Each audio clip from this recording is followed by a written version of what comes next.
Ko e tau polokalama Pacifica News i he whiawhini o ko o atu ia makatuunga i he anga lelei a Digicel.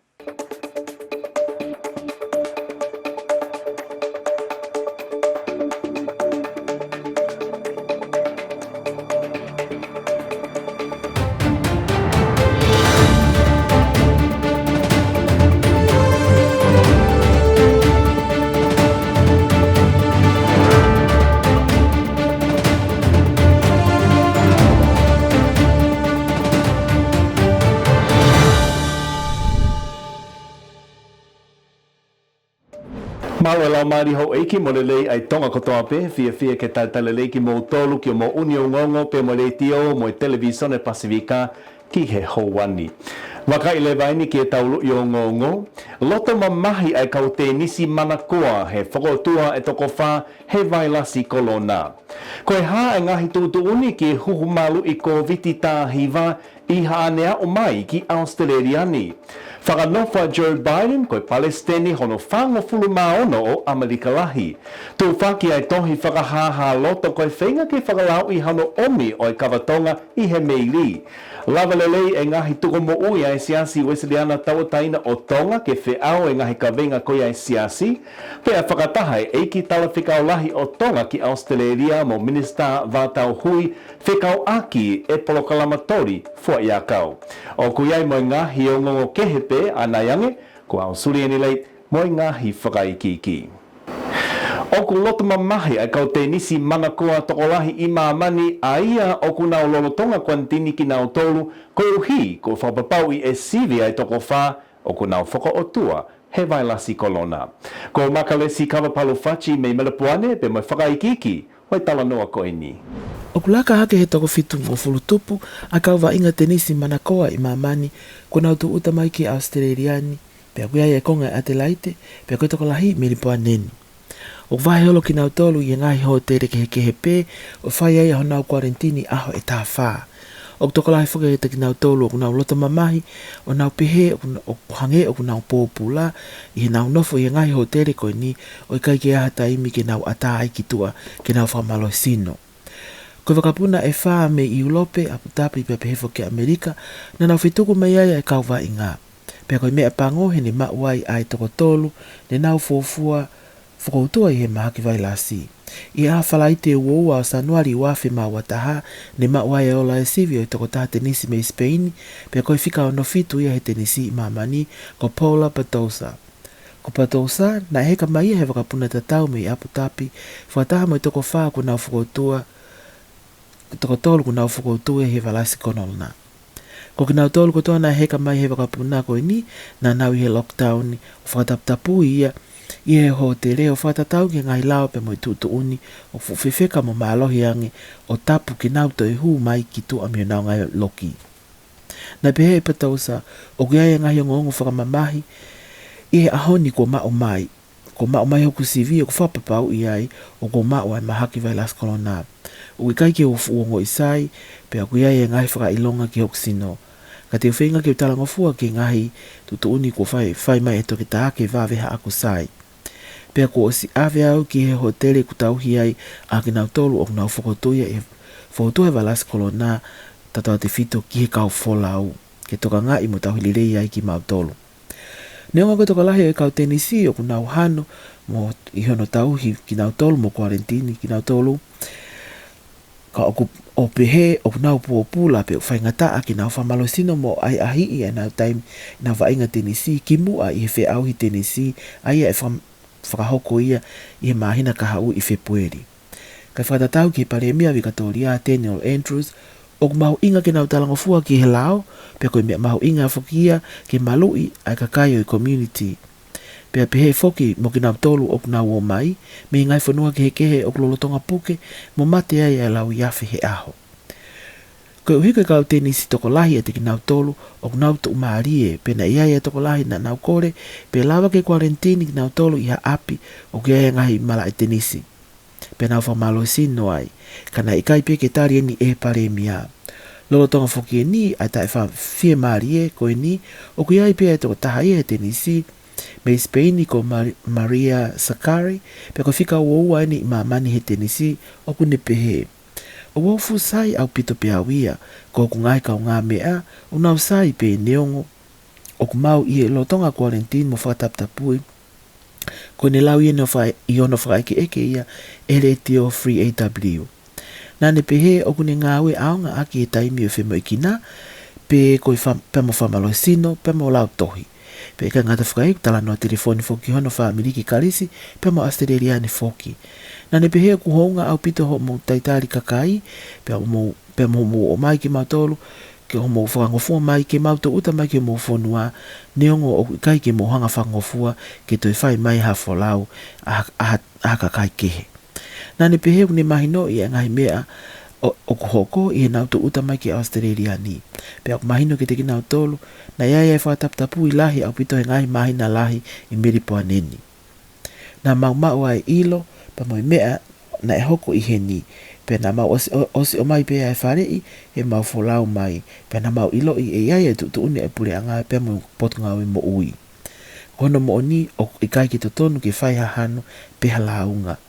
Mai ngahi o ngongo a retio mo televisione Pasifika me Miripoa ne Australia, ko au makaresti ka wapalo whachi. Oku ke ngā ue ai kau sai nisi mo kau matau tau i he ngahi whanua whakalakalaka o mamani ki ha whaitoo ki he vailasi whakaauha ko ia koe COVID tāhiwa. Kua hoko hake a palau koe fuafua whanua he Pasifiki kua osi huhumalui ai kotoa honau kakai, pea kua oska mata ahi a hii e ngahi whanua kehe ai whaitoo ko e ni. Ka koe ha ai ngahi tūtu uni ki huhumalu i COVID tāhiwa i hanea o mai ki Australiani.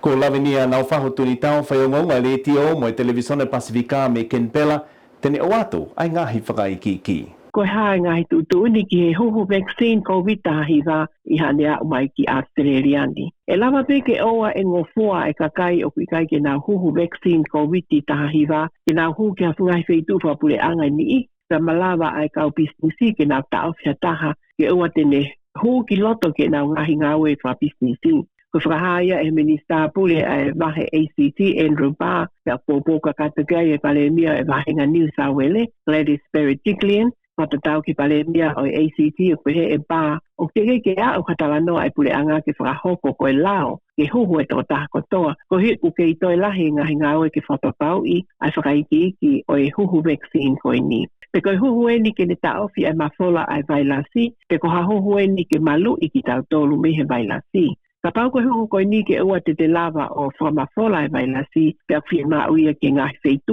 o maalungai ai tu lame angofua. Koe au totonu ke whakaukau i whakatau taha i a whatatau i he whahinga ngawe anga takitaha on an industry by industry basis. Hange koe ngahi hotele o pe e pule lahi o Australian Hotels Association ACT Anthony Briley. O toton ke kau e ngahi hotele i hono whakangofua he pule anga ke oa te nau tari hataha o kui kai ke huhu vaccine COVID tāhiwa. Ko hi o kai e whatongi e whakalao e nau business ngawe e nau whapapau i o kumalu wamo uilelei ai kakai o kunofo nau hotele ka mafoke e nau kau ngawe. Ko i ai kupau ke huhu vaccine e nau kau ngawe foki. Tāna ka mai ki ai e tapo ki Palestinian Australian Medical Association ACT,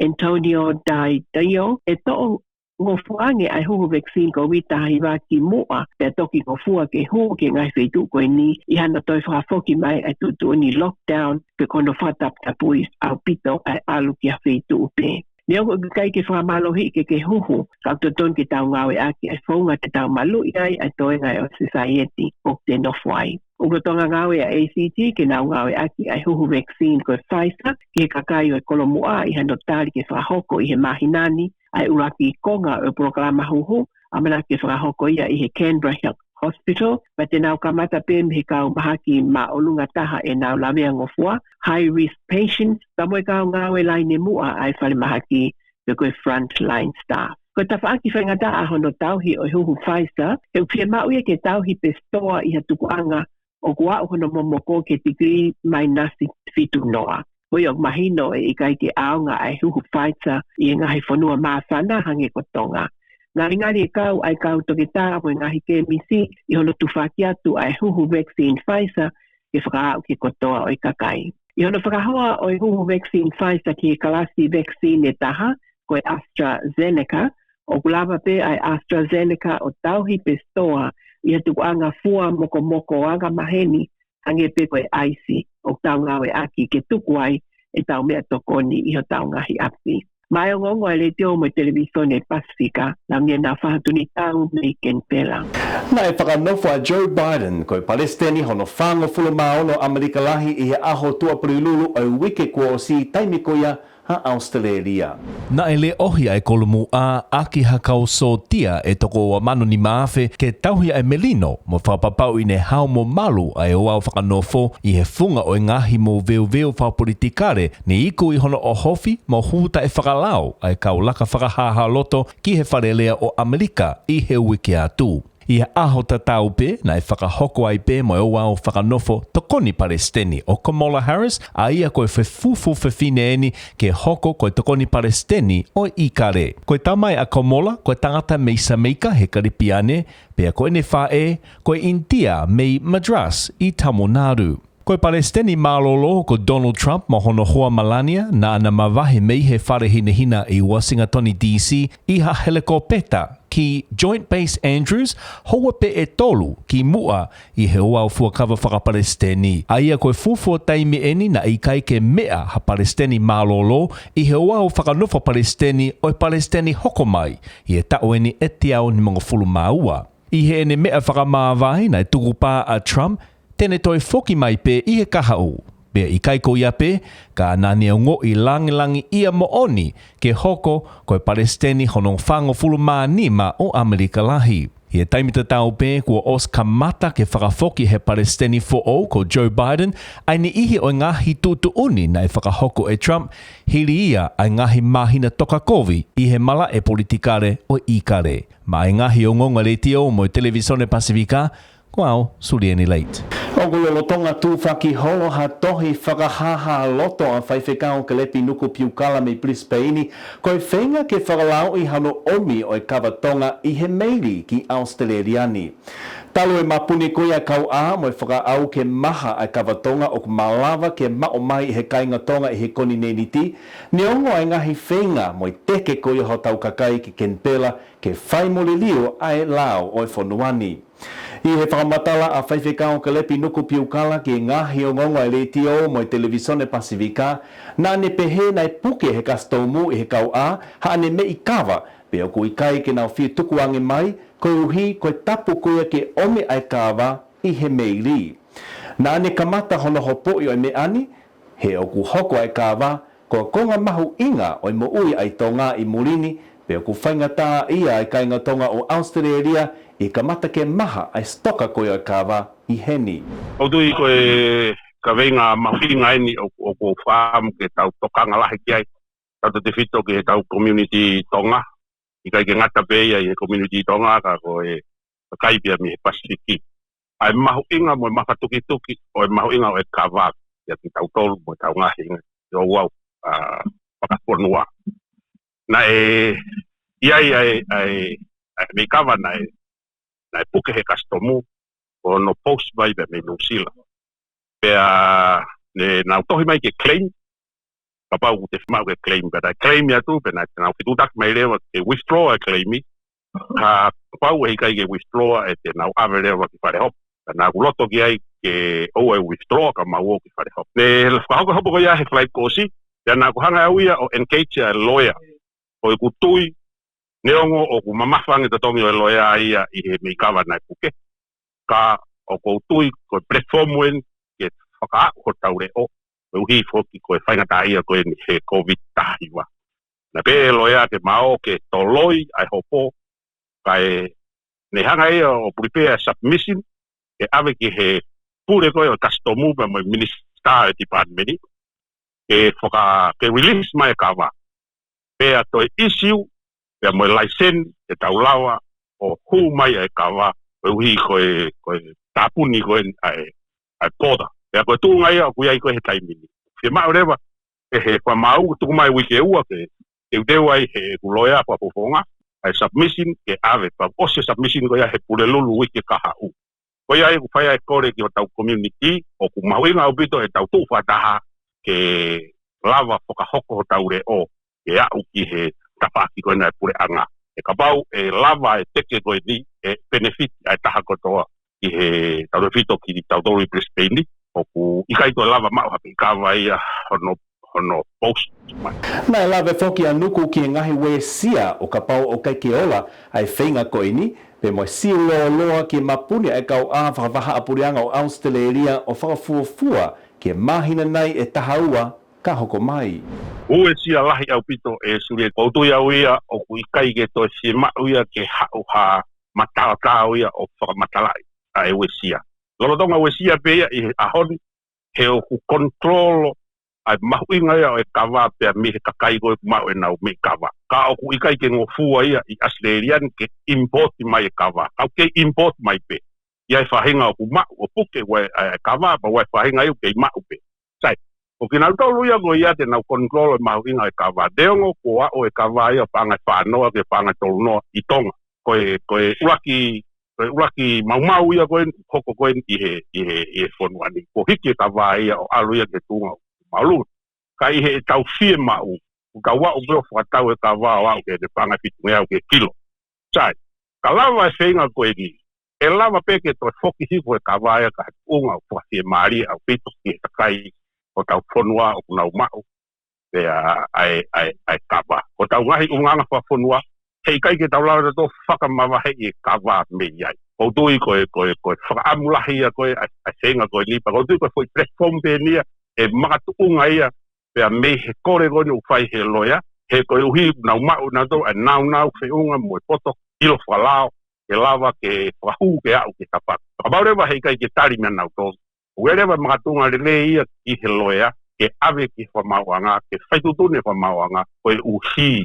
koe COVID taha hiwa. Ko Reverend Kelepi nuku piukanga o kune whaiwhekao i he siasi Wesleyana Methodisi i Nanango, Queenslandi, pe toi kao atu whoki ke kalapu kawatonga koia e pātoa Northside, mei Brisbane. O ku whawhiawhia ki a tangata iki whaiwhekao pūre o e siasi Wesleyana tawataina o tonga o e wahiwhanua Australia, ko whaiwhekao toketasi o Tame Havea, mo kainga lotu, ka koe lawalelei ai nau ngahi tuko mo ue au wawhe maua noa, kene whiao e ngahi ka venga koia ai CRC. Lisa Prescott fungalei, whaiongonga le tio, mo i Televisione Pasifika i sene, pe mo i whakaikiki, hoi tala noa koe ni. Na e whakawhiawhia whoki ka koe mau ai ongongo koe ia mehe ofisi o South Wesleyana daina o tonga o e wahi whanua Australia ai whiawhia lai koe ia ai tangata 8-5 kau pule o e wahi whanua 5 kau tokta so Tame Havea pia mohono ka inga lotu ko hui koe lava lelei ke whakama apo ai nau tuku mo ui koe ia i he tau o uawhe ua noa. Aina nau tāna ki ai whoki hafu paanga e taha miliona tolu mano fituawhe tolu ngeao. Taha miliona tolu mano fituawhe tolu ngeao. Pea ne loto lelei ai ICRC ke nau whaki atu hafu paanga e whakilu ke ave ki he konfenisi ai South Wesleyana daina tonga o tonga. Ko hakonga whoki eni ai nau tāwha whoki ai paanga na tokoni mai aki e tonga ke whakatau koia honau api o siasini i seneni i he wafe tahiwa. Pea koe ulaki fuafua wahe whanua whoki eni ko whotu e he konfenisi. Pea ku nau malu au pito mo mau a e nau ngā ue i he daimini. Aia oku ātita i whakatau whoki e he ACNC. Pea koe Australian Charity Non-Profitable Commission. Pea pehe whoki koha fuafua taimi whoki eni oku iai e nau compliance officer, koe tangata ko Ken Hartness. Koe tangata loia pālang whokieni na e whanau ia i tonga i pilo levu haapai. Pea oku i kai ngatai ka koe Palestine whokienia o e kautaha loia Society of New South Wales. Pea oku nau toe lawe manu whoki he tokoni ko ia aipule angake he COVID i tahiwa ki he shopkeeper. Aia na e malawa whokieni mei he mau mo e maapo ko ia o e nau ngahi whakamatala paanga. Aia e toe review ia ki he ene hoko atu ki maasi. Me whamatalaini e nau skeitari, pea pehe ki he tangata 5 kau pure o e wahi whanua, 5 kau so Tame Havea. Ai whakawhiawhia ko ia ki ho nau ka inga lotu o i kai ho haa ai a e nau tui mo ofa mo ui aki e lotu pe aku nau langa ai siasi i he mo ui masiva mo e ofa ho nau eiki ai a koe ha pe ha mea o kumau e ho nau nima pe a ko ia pe a kai kehe ke fia pe taha kotoa ke lava mau a e nau ngahi kawenga i api pe mo kawenga o siasi ke nau mau pe ai nonga o i kai ha loto ho ha a he o kutataki pe e o toa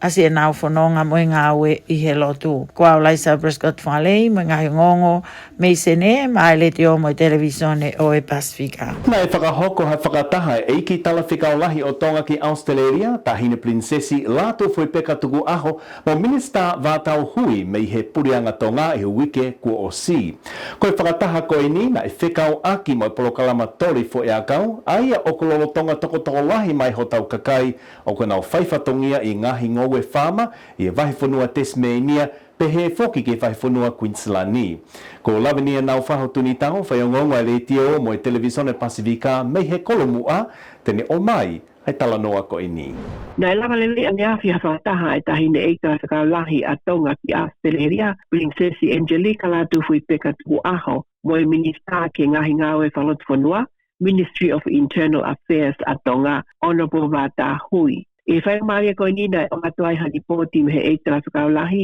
i he minista whikau aki po ngahi mai moa kune whakahoko mo hana ofisi ki hana whakatoka e kina e tā whanau tōli o kuna hau ki Australia ni i he polokalama Seasonal Worker Scheme. Me he taime o kuna tau mai ki Australia ni o taitala ki nau tōli marano hapuna e tasman telefoni me he ofisi o eitara whakaulahi i whapapau i mo whatau kei ki nau tōli ki a mea o kai ke mahino ki nau tōli. Ia whake ni ihi koe nau toki Pofua mawahe ni mei tonga mo e whamiri, tuha anau toki kāmare ni ke polokalama tori foi akau. Pea ku mahu inga au pito e ia i a Tasmani ke toko ni ki nau tolu i he tawha aki pehe ni. Pea i he teu ke nau mawahe aki tonga i hiri e nau taimi ngawe a lea pau, e to iai pe foki a Tasmani telefoni ki whaheke heka ki nau tolu, na tāwai pe peko sea e wahe whanua o whaheke heka mea i ki nau tolu. Maho inga au pito e sektoa tōri foi akau pe koe Seasonal Workers Program ke mau anga mo ui ho tau kakai me tonga. Ka koe taha fo ke nia hata whaaki whakangāue o fuufia ma ua au pito ki nau tōre Australiani pia kua uia ki haratu unga o kunau fuufia ma o pito e tokoni me ngai whanua me Pasifiki ke nau whakahoko ai ngāwe koe ni tau maia o kufia whai hataha Australia ia ai whahinga ngāwe koe ni he ngahi whāma. Ka pau he kai mao hakau ngawe ke nau whakahoko e ngawe koe ni, koe weo sia lahi au pito e hoko ke mao anga paanga ai ngahi whama, ka pefo ki ke ekonomika e whanua whakalukufua. O taki mua foki e kau ngawe me i tonga, i hono manakoa e he ngahi whama koe uhi koe mawe mo le nei e nau whapatongia, e tuunga e nau fie mao ke nau foki peki o nau ngahi whamiri, i hiri ho nau taimi ngawe a lea pau, pea nau toi fia foki ke nau toi foki mai. Ko iai o ku hoko atu hono toko ni i ka mohono toka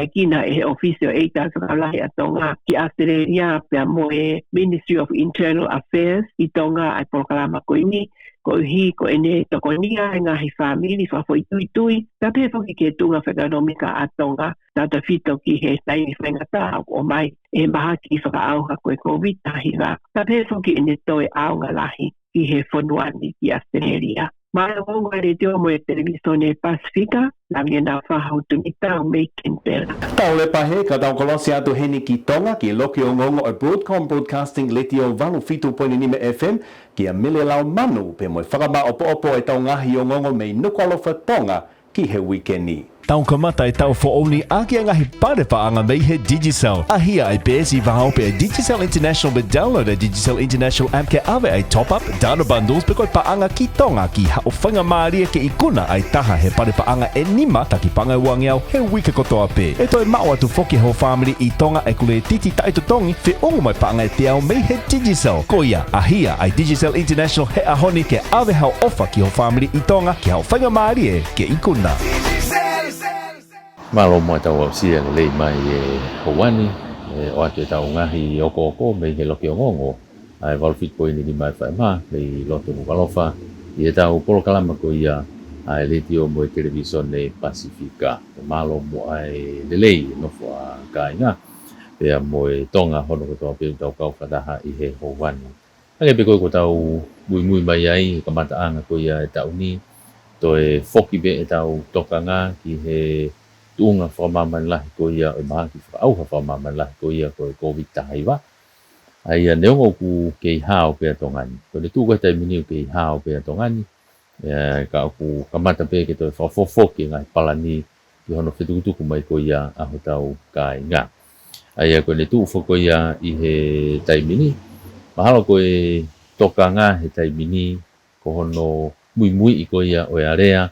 i hono o mai ko ia o ha huhu malui e ko ha whaito o e COVID tahaiwange pe ko ia ko tufaki i he kahi whanualahi i he mamani e pehe peanga o e tau whaamu atu ke a o mai ki tongani. Ai ko ne tūkai tai mini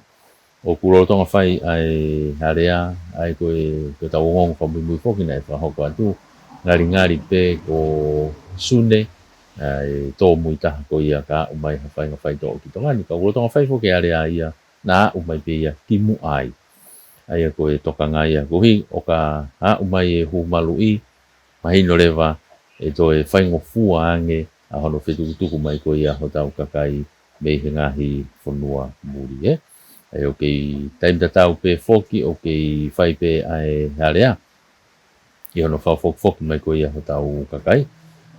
ko ni tū whako ia i taimini o kei tau whamawahe foki ai toko wangiau taha tolu ko ia nei hau me New Zealand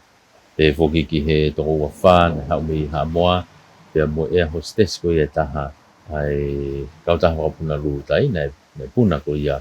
o mai whai whatongia lo tonga ai puna ko ia ki Hamoa i he taimita tau pe o ku kei tu upe ai area ko ia pe mo New Zealand pe foki Fisi ki he whainga maari e ko ia ke malawa ke fō mai ai ho tau kai ngā iai o quarantine a taha whai. Ange ko ia ko tau kakai ko ni o ku i India ai na nau kei tuku whakai. Ai ko tu e tai mini kei tu la hoko pe ai area ko e mo New Zealand ngari te nau fō mai pe iai i pahina ko ia ko February pe aku ko whaamui ka pau ko New Zealand pe ko Fisi ka pau e whainga maari e mo Fisi ko i foki ka pau te nau i Fisi ngari e fō mai ai pe mo e kau waka e to hong furu tupu pe mo nau tolu nau tuku waka atu i Afrika ke nau fō mai mo nau tolu i Fisi o ka pau e pehe lava ki Fisi e ko ne ospe ko e nau quarantine a taha whai pe puna tu rewa e kau taha ko puna lulu tai o whafoki mai ki nau tolu mei Fisi ko ka whepe e ka waki ko ia ko e whainga maari e te nau lava foki mai ko ki toko wofuru tupu si pe ia ka pau ko ia lava pe lulu tai o puna ki ai ko tu ia ko i he tai mini o ku kei hoko atu pe tokanga kina ngai whatongia ko toa pe whikau aki pe mo e ta whako ni ho tau whanuani kei hoko atu pe foki pe mohono kei whafo o ko ia o e ngahi tu ni o e whakatangata pe foki he curfew ai hoko atu pe tuunga o e tuunga whakatupake ko ia tau whanuani mo tuunga ko ia o e mo uilelei. Ko whahako mai me he takatai pare mea e hoko atu pe foki he tauni ai porokalama ko ia lotu mo au kai ai ni ko na tau lere mai tau ko si o whakaosi mai ki tau ko si ai na whahoko e ngahi aahi ko ia ki ngahi otu motu whakataha i pe mo ngahi porokalama ke he pure anga whakakato mo ia ki ai i he tawhako ia e hoko atu ai pe ia he tauni i he ene whanonga ko ia i he tauni ako February ko hoko mai pe ia ko e hongo niwa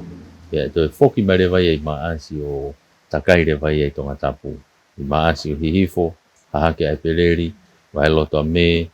o pehe ai pe to e foki peki eua e to e foki pene viloa na ia ki e ngahi otu motu i e ngahi mahina pe to whaosi mai rewa ki tonga tapu ngari ko nea umai ia ki November mo December o e tau ni pe i he tuunga e kutau iai he taimini ko e kātoanga lahi pe foki ko tau whanonga mai mo ia e kātoanga ko e kawa idol e kau taha whitutan pia tonga ko e wahe kolo ula ki en ko tau wau mai ki ai o whainolo i e whaasinga wike e hange pe ko ia ko tau whanongo ai o atu he ngahi o ngongo ki mua ko e ikuna ko ia wahe kolo ula ki e club itiela o e whonu mo moambi ho foa pare panga taha mano ia ua ki ai ai kalapo ia e longo foto he lau kau me longo ko motu ape moia to e panga ia fitu afe pe tolu le vai klap hamala tele kawa pe ko mo tu ai pe mo tolu afe ko weekend ni tau hoko atu ke vai ko lo ua ai o ku fa hoko pe tu si te mo falaite I he holo ko ia o up for all e ko tunga pe tau ai hoko mai he wike ko si ha o ke fa singa wike ai ne uha lahi lolo lahi e uha ko be fangi aro tama ki uha tatakai holo pe tau o motu ai wa mai ko ki wike ni ke hoko mai pe ne uha ke fa to kanga pe uha lahi pe mo tafia lolo tonga ia o ku ke mafana pe ai ea te ke ava haki momoko ke hu mai ai ea kia ki tau tolu ni peke koe tu I heta mini pe au ku hange koe ngahi ngongo ku o mai koe mei he nā ai ngahi ngongo whaloloma koe ia to e mawahe ai kau ngā ue tori foi a kau mei he tau mua koe na o atu ai I heta mita tau pe ukorotonga whakakato pe teu ai toko te au ni mawhulu maua heni ke nau wholau at nau tolu ke hoko atu ke whi mau pe whoki ai kau ngā ue tori ia e taimita tau ke I whai pe ai ngā ue pe te woni aki ko hi poe pureanga Australia mo I kahi kau taha tori whai a kau ko I ke hoko atu pe no atu neongo ai ki I ange ko lau ko ki I hampato a koe na hoko o mawahe ai I mpaka toko ua kape toko tolu e kau ngā ue koe na o atu ko ia I November o e tau kōsi kake hoko at pe ngahi area ko ia pe ku whaampe hoko lelei ai pe I he kahau ai porokalama ko ia Pako ngahi ngongo pe ulawa ke tātana ki atu mo koko ke tau porokalama ai retio mo televisione Pasifika ko meri lau man Ki mua pe tau mawai tau toi wakai ke tau ngahi lo I o ngongo ki he houani Loto mamahi ai kau te nisi mana koa he whakautua koe ai toko whā he vailasi kolona. Koe hā ai ngahi tūtu uni ki he huhu malu I ko viti tā hiva I hanea o mai ki Australiani. Whakanofo a Joe Biden koe Palestini hono whāngo fulu maono o Amalikalahi. Tu whaki ai tohi whakahaha loto koe whainga ke whakalau I hano omi o I kawa I he meiri. Lava lelei e ngahi tuko mo ui ai siasi wesiana tawataina o tonga ke whiau e ngahi kawenga koia ai siasi. Pea whakataha e iki tala whikau lahi o tonga mo Minista Vātau Hui whikau aki e polokalama tori fua I a kau. Koe kakato homo uni o ngongo pe mo retio mo I televisione Pasifika ki he houani mo I whakaamu ko uni o ngongo na ia o tonu atu ki he ngahi loto whare kotoa. Oua whoki na angalo ke subscribe ki he mau se nolo koia e Pasifika TV and Radio I he YouTube. Peke toi share whoki e mau ngahi polokalama ki ho kāinga mo I maheni I he waha o pe. Whakamalo atu I he tau ke I whiau mai, mo tatoka tua wātu.